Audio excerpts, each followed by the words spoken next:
Welcome back to another episode of Counsel, the show where we explore all things masculinity through 15 portals of conversation.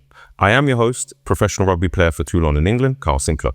My co-host is Oliver James. Ollie has worked as a mentor with professional men within the worlds of sport, entertainment and business for the past decade. With that being said, let's get this show started. As mentioned, there are 15 portals of conversation, all related to masculinity, which you can see on your screens right now. From here, Ollie will choose a portal, I'll initiate a question, we will then have a conversation for around 10 to 15 minutes on an answer which is directly related to men. Look, we all know you've got things to do, so we're going to get straight to the point. But before we do, I just want to take a moment to thank our sponsors and friends at Vivo Barefoot. Look, it's time you return to the way men were meant to move. In a world that's designed to box us in, Vivo connects us from the ground up. Make sure you check out vivobarefoot.com for all of the latest and greatest in barefoot function and fashion. Thank you so much, guys. Ollie, what portal have you got for us there on our show, bro? All right. I'll get the graphic up. So, let's have a little look at these illustrations as usual. Yep. Let's see then. It's that little Da Vinci image down there. So it's at number 14. Kind of like that. That's intriguing me. Let's go with number 14, Perfect Man, please. Okay. Yeah. I'm intrigued also. Okay. Let's see where we go with this. All right. Clock's on. Let's do this. Ollie, I'm going to be real with you. I'm looking forward to seeing how you kind of take this conversation with the perfect man today. I'm going to give you a real life situation and I want to see how you respond. So you've got a new client and he says, Ollie, look, I want to fulfill my potential. I want to be the best version of myself. Ollie, I want to be the perfect man. How would you go about teaching, guiding this man for him to, fulfill that potential in becoming the perfect man? Well, first of all, he sounds like a great client. Like someone come. I was speaking about our first conversation. I was like, I definitely didn't say that. Yeah, you definitely. I was going to say, did you say that? I don't remember. Yeah, no, he sounds like a good client. I would like to work with a guy like that. So he's doing the hard work for me, arriving with that mentality. So that sounds good. What would I say to someone who said to me they wanted to be the perfect man? I may have covered this in other episodes actually, but there's something called divine dissatisfaction. So it's the idea that we can aim for perfection. It's not achievable, but it doesn't mean we can't be divinely dissatisfied with that process in the sense that we can enjoy the process. So we're never going to hit perfection, but it doesn't mean that we can't enjoy the process as we go for it. In the sense that, say you are, let's take you for example. You're an athlete. How many performances do you think in your professional career, how many performances have you had? How many games have you played? I think nearly 300 games, around nearly the 300 mark, yeah. Yeah? Do you want to Wikipedia that or Google it just to check? Someone. Like, guys, don't scold me for it, honestly. But I think it'll be around 300 games, yeah. Yeah, someone's going to come at you with that for sure. But okay, so if we take 300 games, yeah? How many of those games have been perfect? Two. And I can remember them straight away. 2, yeah. Wow, okay. Perfect. Well, not perfect, obviously, but, yeah, they were pretty close. So if you're never going to achieve perfection, because we can't, it's going to be a real difficult career, isn't it? If you're not enjoying the process of trying to achieve perfection, but never achieving it. This is what we call divine dissatisfaction. I'm divinely dissatisfied with trying to reach perfection in whatever it is that I'm doing. I could be a baker trying to bake the perfect loaf of bread. I could be a mechanic trying to fix the perfect car. I could be a writer trying to write the perfect story, a director trying to direct the perfect movie, an artist trying to paint the perfect picture, an athlete trying to perform his greatest game. Yeah? Yeah. If you are not divinely dissatisfied with that process of trying to achieve perfection, like I say, it's going to be a long career, isn't it? So whatever it is that you do, First of all, if someone came to me, the perfect client came to me and said, I want to be a perfect man, he's got a good attitude, a good mentality, this is what I'm trying to achieve. First of all, I would say to him, well, yeah, you can't achieve perfection, but it doesn't mean you can't enjoy the process of trying to achieve it. Does that make sense? It makes sense. It makes sense. Totally. So in terms of the everyday man, which you've mentioned, you know, he could be a baker, could be a mechanic. Are there any, I don't know, values, traits that they should be striving for if this is hitting a chord with anyone tuning into our show today? I would say, okay, this is going to sound a little cheesy, but what if I said to you, I don't know, if you were to watch a movie, if you were to go on Netflix and pick a show, something to watch, what about something involving knights? A knight, you know, with that, is that inspirational in terms of, you know? Maybe I'm cheesy. I'm like, yeah, I'm keen. I would personally like that. I can't speak for anyone else, but yeah. Yeah, I'd say a lot of men enjoy movies, these kind of things that involve knights. You know, a knight going into battle, a knight, the way he lives. So if we kind of say, it sounds a little cheesy, but if we maybe looked at that as a model of perfection, maybe a perfect man, and you mentioned the word values there. So there are 5 values that a knight would live by that I think still apply to our modern day, although you won't see many men obviously walking around behaving like knights. You're not going to be doing it in shining armor with a sword, but it doesn't mean you can't do it in our modern day.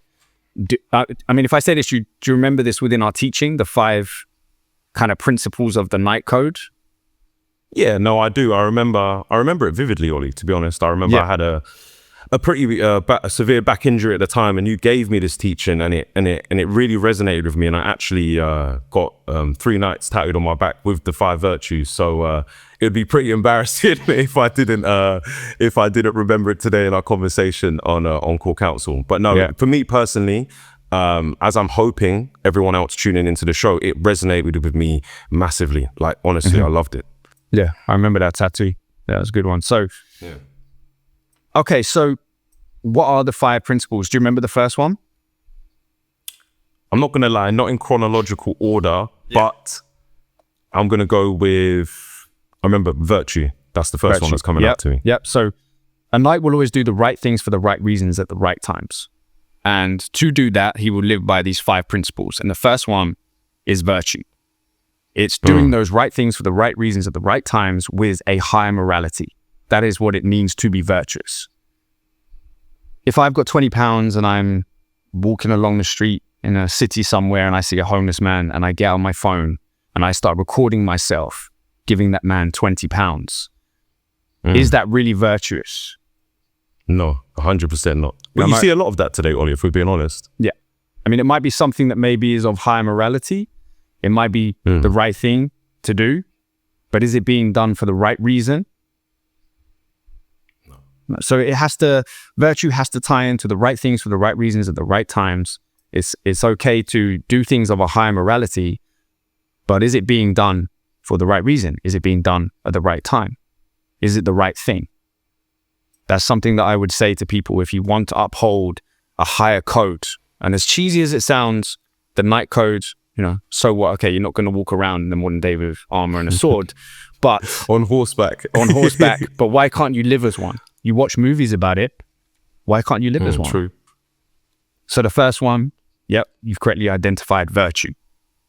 A man who is virtuous is approaching the perfection, approaching the process of being a perfect man. He's on his way. Yeah. I'm going to test you here. Do you remember number 2?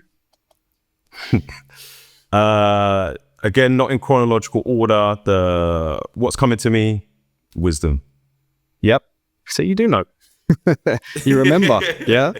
So number 2, to be wise. I can't remember where I saw this recently, actually. I think it was Deion Sanders I saw saying common sense isn't so common in our world. Do you remember that coming up? That was recently. Yeah, I've seen that come up as well. Yeah. Common sense isn't so common in our world right now. And so wisdom really, it's a man going through life and approaching decisions. We all have to make decisions every day, correct? Correct. So the way that you approach those decisions, to do so with wisdom is quite simply to do so sensibly. with common sense. Yeah. I would say that in our world right now, which is quite volatile and chaotic, a lot of decisions are being made by men that are quite emotional, reacting rather than taking a moment to let the emotion pass and then making a sensible decision. The man who is able to take a moment, pause, control the emotion, and then choose to do something sensibly with common sense is a wise man. And I would say in our world right now, anyone who's approaching that is approaching the idea of the perfect man. Yeah? Yeah. So again, this all relates to the Knight Code. Does that make sense? It makes sense. It's like, it sounds so simple though, but it's like you said, it's so rare that we see that in our modern day world on it. Like just those two initial principles. I know you've got more to teach us, but like even that wisdom one, it's like that sounds so simple, but we rarely see it in our modern day world today, you know? I say simplicity, you know, all the best things are simple, aren't they? Simplicity is best. You know, even if you walk into a home, it's a minimalist home, it feels you know, the space and everything in it feels good to the body, doesn't it? So simple rather than they say chaos. Nice and simple. The next one, number 3. Do you remember number 3? You might not remember the order again, but let's see. You've got 2 right so far, 2 out of 2. Sacrifice? It's one of them, but not quite. We'll go in order for my memory, you know. So love. Okay, you go. Yeah. Love. And again, this might sound cheesy. I would say a lot of people view love in our modern day in the way that kind of Hollywood movies depict it. This emotional kind of, what's the words here? I don't know, just kind of ooey. I'm thinking soppy, like but I know soppy, it's not. yeah, like kind of, you know, they kind of look at it from that perspective, the way that love has been depicted, men who are loving and displaying love, it's been displayed emotionally in the likes of Hollywood movies and reality TV shows, etc. But love is actually, well, there's something you say when you get married. I know you're not a married man yet, but when you get married, we say, until death do us part. I will love you until death do us part. And that's kind of the way a knight would approach love, or a man who's trying to achieve perfection through this code in the modern day. Whatever it is that you do, we're not just talking about relationships here. Could be your... That's what I was going to ask you, I mean, it could be, for example, your career. It could be the baker. You know, we mentioned different job roles earlier. The baker who's opened his own bakery and, you know, that's his goal. The mechanic who's got his own garage, It's whatever it is that you're doing, you do it for life until death do you part. That's the way a knight is going to approach anything that he does, and a modern man who's trying to be a perfect man could take a lesson from that. Anything that you do, if you really love it, then you will love it until death do you part. I think we need more men in the world who are loving things until death does them part. Number 4? Number 4, I'm going to go with courage. You're right. Yeah. That means you know number 5 as well. You've already said it. So, but let's go with courage first. A man who is courageous. We all like the idea of being courageous. Yeah. It's certainly something that I would say a modern man would strive to be. Doesn't mean that we all achieve it, or we might achieve it at different times in our lives and go through phases where we are also overcome by fear. Fear is the opposite of courage. If you kind of look at, under maybe a temperature scale, you've got hot and cold. You know, everything has its opposing polarity. The opposite of courage is fear. But we need fear. Without fear, we cannot choose courage. And all I would say is, wherever you approach decisions in your life or situations, opportunities that you need to take, wherever you meet fear, ride into it like a knight would, with your, you know, with your literally your spear, shield up, sword ready, sword, just going into is. battle. I've got you. Absolutely. Wherever you find it, a modern man who's trying to achieve perfection, when he meets opportunities, decisions, whatever it is that his life, whatever crossroads he meets, he needs to choose courage based on experiencing fear and showing others in the world, you know, all young men, children, women, you know, as a man, you need to display courage by riding into fear. And that is something a perfect man would try to achieve in modern day. So the last one. Last but not least, Ollie, sacrifice. Sacrifice, yeah. All that is, again, I know we're trying to get this within a nice short period of time. I could talk about this all day, as you know. But yeah, I know you can. I know you can. This is the reduced version, yeah? Hopefully we haven't lost people at this point. But a man who is trying to achieve perfection in the modern day by way of the Knight Code would sacrifice his life in service for others. A knight is going to give his life in service to others. And again, I'd say we need more men in our modern day who are willing to give up the egotistical desires of their life in pursuit of service to others, however that might look. You're fulfilling the role as the mechanic in service to others, fulfilling the role as the baker, fulfilling the role as the athlete rather than chasing maybe the money, the cars, the houses, the adulation, the fame, the followers, the medals, the trophies. Actually, I'm going to give and dedicate all of my performances as a knight would in battle, on the pitch, whatever it is. That's sacrificing your energy in service to others. So they're the 5 principles, values of the Knight Code: virtue, wisdom, love, courage, and sacrifice. And I would say any man trying to be a perfect man could take some lessons from those in our modern day. Ollie, I think you smashed that out of the park today. It's honestly a pleasure for me to share the screen with you. As I mentioned, guys, I personally learned this lesson a few years ago and it shaped the way I think today. So Ollie, thank you for your input as always on an episode of Counsel. Guys, don't forget to hit that subscribe button. Don't forget to hit that like button. Also, please follow us on all our social media platforms. If you like what you heard from Ollie and want to learn more, visit saveyourworld.com and follow Save Your World on Instagram. Genuinely, we are so glad you joined the conversation today on our episode of Counsel. Just don't forget, the work starts once the show is over. And as Ollie mentioned, on the other side of fear is courage. We'll see you all next episode. Take care.